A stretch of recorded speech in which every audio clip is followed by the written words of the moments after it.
Everything you thought about the first hour of World War was always wrong. The US and Israel war with Iran, then Pakistan versus Afghanistan. Now, China and North Korea are looking to join the action.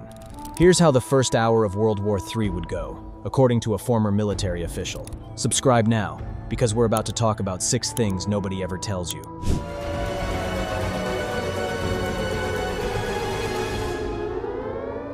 First things first, basements are not safe. Rather, they are hailed as death traps during any wars, big or small. Whenever we think about war, we just say that we're going to head immediately to the basement. However, according to military training, it is one of the worst mistakes a civilian can ever make. The reasoning is quite simple but overlooked because most residential buildings have ground-level windows and thin foundation walls, and only one exit point. If that single exit point collapses, or is even filled with debris during that blast, occupants would be trapped underground without any escape route. What's worse is that fallout can even seep through window wells and floor drains that weren't even designed as sealed systems. At first, it seems like a protective concrete shelter, but it becomes a tomb for anyone who is in there. If you're thinking that you're just going to spend time there and only go out when the war is over, then you should know that this is where contaminated air slowly filters in, but doesn't go out. Military nuclear response training emphasizes finding the most interior room in the middle of the floor of a multi-structured building. This could be bathroom closets and hallways with no exterior wall, providing the best possible protection. The goal here is to have some kind of mass above and mass below, while also having mass on both sides. A bathroom that is positioned in the second or in the center of the first or second floor is much better than going for a basement with no shield. The science behind this involves the inverse square law of radiation intensity, which means that one distance head matters, but shielding mass matters the most. In other words, 6 inches of concrete stops most gamma radiation. Standard basement walls measure only up to 4 inches thick, and that's only on 3 sides. The 4th side is quite exposed, with earth offering little to no protection. When it comes to single house stories, the best location is an interior bathroom or a closet on the ground floor that is positioned as far from any window as possible. Moreover, to save yourself, you should also be thinking about piling up as many things as you can. This can include furniture, mattresses, books, and other things against the wall to create additional shielding. According to the military personnel, they would even train to put up beds around the windows, with a lot of other items that force it the way out. This way, you can make a custom bunker that uses available material to maximize protection. Depending on the distance from the detonation of a nuclear bomb, there are roughly 15 to 20 minutes before the shockwave arrives. Every second wasted heading to an inferior location is time that cannot be recovered and might kill you quickly. The choice of shelter location is not something to reconsider once the alert is on.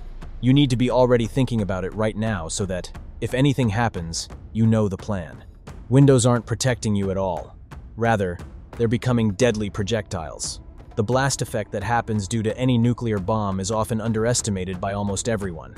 The initial radiation danger is the shock wave. We are talking about the shock wave, not the radiation itself. The sequence of events happens faster than most people can even react. The thermal flash occurs fast, and anyone who sees it directly turns away instantly and drops down to the ground to cover their eyes.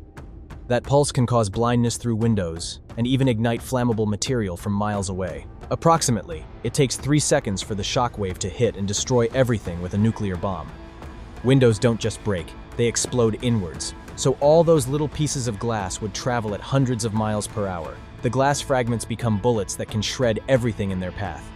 In military training footage, they show the devastating effect of windows. Entire rooms are often destroyed by glass shattering in fractions of seconds.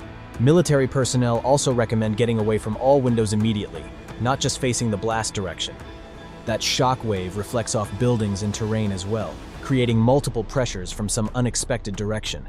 If you are caught near windows when the alert sounds, there are only 2 viable options. You should reach an interior room where there are no windows, or just drop flat on the floor below the window level behind something solid like a desk, counter, or even a concrete wall. You can even sit behind a countertop, which is the perfect one in this case. The nuclear shockwaves mostly travel in straight lines, and the solid mass between a person and a window might provide the perfect level of protection. There is no time to board up windows or implement other protective measures. The only option is distance. Here's the thing. Even after the initial blast phase, windows are often even more dangerous. The vacuum effect following the pressure wave will inevitably pull debris back outwards. The safest protocol is to wait at least 30 seconds to a minute after the initial wave passes to avoid any secondary effects. In the event of a nuclear attack, the first thing we do is grab our phones and call our loved ones. But according to the military personnel, that's a fatal mistake. In every single military simulation of nuclear events, this factor consistently causes the highest casualty rate among civilian populations. The moment the alert goes out, we call family checks, social media, or even watch news coverage. Those minutes are the only ones available if you want to reach safety. Cell phone networks overload instantly when millions of people watch the same videos or attempt to call. Either calls won't connect, or they do connect, and now all those precious minutes you could use to run away and save yourself are wasted. Most people would be standing near a window, having an emotional conversation, while the fallout comes and destroys them. Social media becomes quite dangerous during the first hour. There are false evacuation routes circulating everywhere, with fake all-signal clears spreading. Panics and panic would also flood social media feeds, and it would become psychological warfare just to watch a few reels. Military protocol is quite straightforward at this point. First of all, they power off the phone completely, not just silence it. Battery power is something that would be needed later for an actual emergency broadcast, not for social media scrolling. Families would also have a predetermined plan, rally points, and backup contacts living far away whom everyone checks in with once the network stabilizes.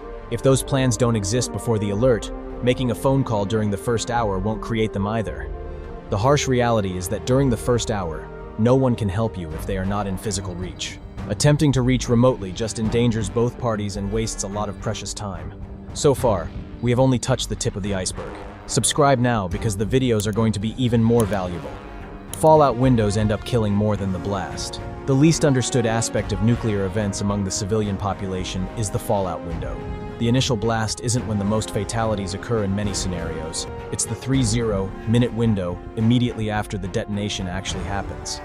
Fallout takes time to drift down from the atmosphere, and depending on the weather conditions, wind speed, and distance from ground zero, there is roughly a 15 to 45-minute gap between the blast and when radioactive particles begin settling in their destruction. This window is what drives most people crazy. The danger appears to have already passed, and now people emerge to look for family members, assess damage, and even to evacuate by vehicle.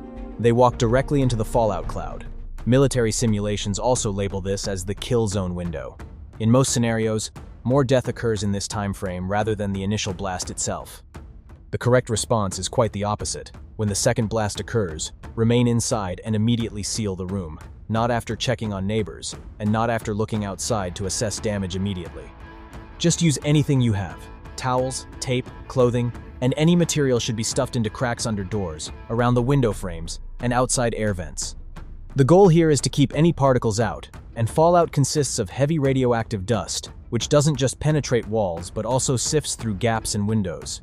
If the room is already sealed when the radioactive material arrives, the radiation exposure can drop by approximately 90%. If someone is outside when the fallout begins to settle, they are breathing toxic material into their lungs and will be destroyed immediately. We all know that water is essential, but there's a time and place for everything. We all know that water is essential, but it's less understood that timing matters more than quantity during the first hour. Military survival protocol trains itself to the best level. Every available container gets filled with water, including the bathtub, sink, spas, bottle buckets, and everything. This happens before sealing the room, before even thinking about the supplies, and before sitting down to assess the situation. The reason here is quite simple. It's because water systems fail first. The blast damage can destroy infrastructures, or authorities can shut down supply systems to prevent contaminated water from entering distribution networks. Water pressure might even last 10 to 20 minutes after the blast occurred before it is completely gone. The bathtub full of water isn't just for drinking, it's also for washing off contamination of the skin in case the exposure occurs, flushing waste when the sewage system fails, and even for cooling burns in case anything like that happens. Water is essential for staying alive for at least 2 weeks, while the radiation outside decays to a safer level. A bathtub can hold approximately 40 gallons of water. That is enough for one person for about 2 weeks, if used carefully. Food comes secondary. Human beings can survive roughly 3 weeks without any food. The experience is miserable, we know that, but it is also a must. Without water, survival time drops to only 3 days at most, even with little to no physical activity.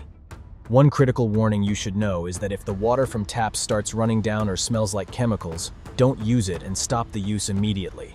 The last thing that nobody tells you in case of a nuclear war is when you should actually break the shelter rule. All of the previous protocols that we have mentioned assume that the shelter location is structurally sound, but there is one scenario where staying inside can kill faster than going outside, and that is a gas leak. If fire is spreading and the building is collapsing, evacuation is a must. The procedure for safe evacuation in a contaminated environment is quite specific. Cover your nose and mouth with a damp cloth, using multiple layers of a wet towel or anything that can filter particles. It won't stop the gamma radiation, but it will prevent inhaling all the fallout dust. Move quickly here, but don't run. Running kicks up the dust and increases the breathing rate, making you inhale more contamination. Walk quickly towards the nearest intact structure with an interior room and a neighbor's house. When you reach the new location, remove the outer layer of clothing immediately. Leave contaminated clothes in the entryway and don't bring them into the shelter space. If there is water available, rinse and wash your face, and then dry yourself. Don't wipe, because wiping can spread contamination across the skin. The design here is straightforward. The immediate setting side is much greater than a radiation threat outside. If yes, then you should move. If no, then stay here and don't second-guess your decision. Which shelter rule do you think is the hardest to follow? Let us know in the comments down below. Subscribe to the channel now and ring the bell icon for more videos like these.